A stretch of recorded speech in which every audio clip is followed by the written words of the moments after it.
Soc Antonio i toco la tuba a la banda municipal de Castelló. Hola, hola. Hola, tu qui eres? Em dic Lledó. I quin instrument has dit que estàs tocant? Aquest instrument és la tuba i pertany a la família del vent metall. Ah, i per què sona tan greu? Bé, sona tan greu perquè és molt llarg. Medís al voltant de 5 metres i mig de llarg. Ala, com? Encara que no ho parega, és la seva longitud. Si ho mires bé, veuràs que forma un tub enrotllat. Fixa't. I què més? Un tub enrotllat. Doncs a major longitud, menor nombre de vibracions i, conseqüentment, el so és més greu. És el més greu de tota la família del vent metall. I, Antonio, com es toca?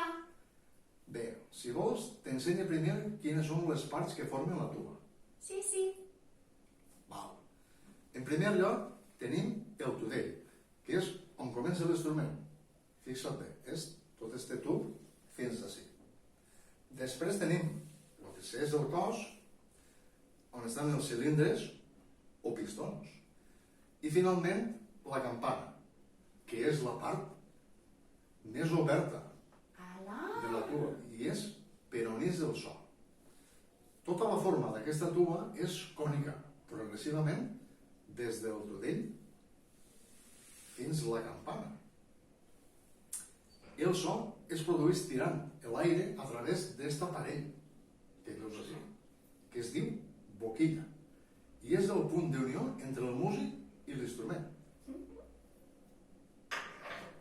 Bé, a la pregunta d'abans de com es toca, com hem dit abans, la boquilla és el punt d'unió entre l'instrument i el músic.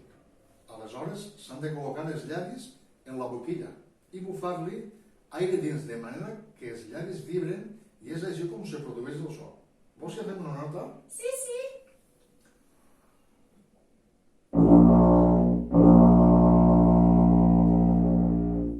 Ala, pues si pareix un vaixell. I ahí on fiques els dits? Bé, com fiques dits, en aquest cas són cilindres, però també poden ser pistons. Això és un sistema de vàlvules que fa que s'allarga el recorregut de l'aire a través del tub. I, Antonio, i això tan estrany que està ahí que jo no he vist mai, què és?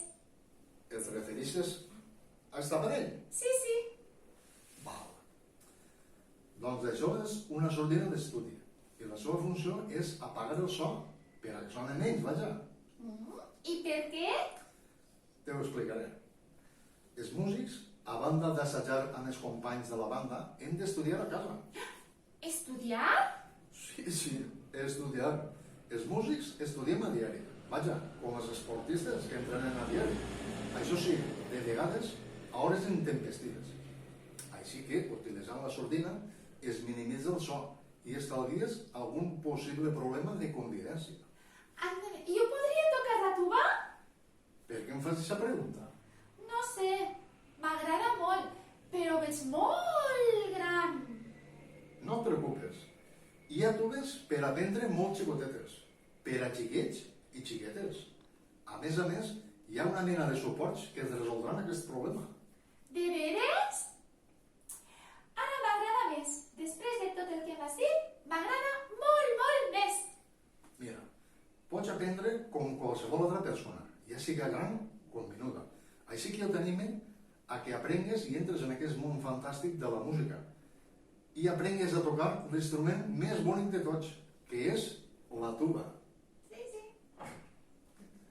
Bé, esperem que tot això acabi prompte. Molta força i molta salut per a tots. Adeu.